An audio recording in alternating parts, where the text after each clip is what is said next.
Today we're starting a new project, a new room, but to give you an idea of where this room is, I'm up on the second floor in our studio and we're going into this room right here.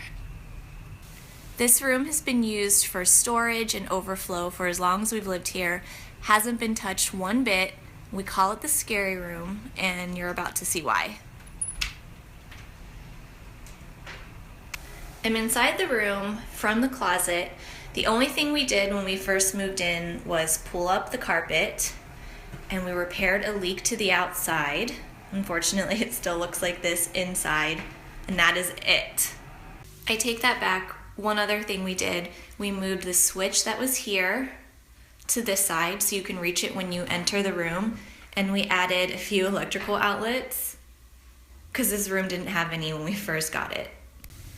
Obviously this room needs a lot of work, but let me show you the things that we're really excited about.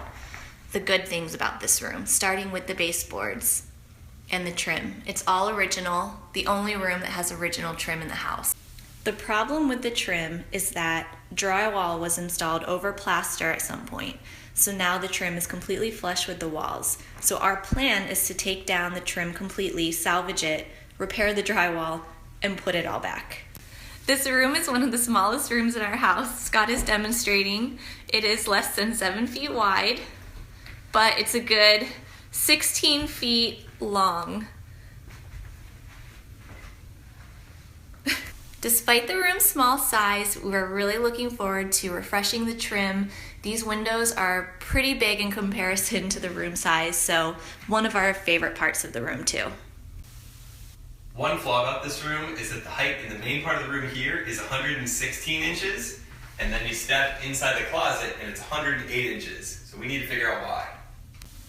Another challenge we're facing in this room is that when we revamped the HVAC system in our bedroom, there is now a gas line running up into the attic for the furnace, and then over to the left you'll see a galvanized pipe that is the vent for the downstairs furnace. Our goal for the day is to open up the ceiling on the inside of the closet, find out why it's lower, and we want to knock out the whole drywall partition so we have the freedom to do a closet system like we did in our bedroom. Let's do it! Talk about your all-time classic backfires. This whole time we were operating under the assumption that this was the load-bearing wall. Turns out it's this. So we've called our contractor. We're going to have him come take a look at stuff this week, and in the meantime we'll focus on pulling trim work.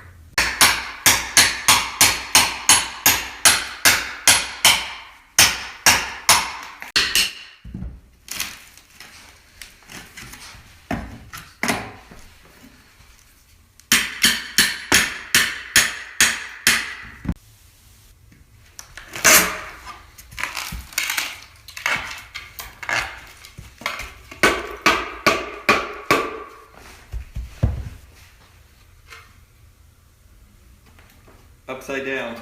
So the baseboard was installed like this, when in fact it's a completely different baseboard that should have been mounted like this. Oh my god, that's so wild. Two sections of baseboard that I've pulled down so far in about 2 minutes. First one looks like this, second one looks like this. It's completely upside down and they're about 1 inch different in height. So we're going to keep on going and see what we find. Got all the baseboards pulled up and worked our way around the room. Got underneath the window here, the wall basically crumbled like we thought it was. We found some baby clothes being used as insulation inside the wall, and now we're going to have our contractor come and look at the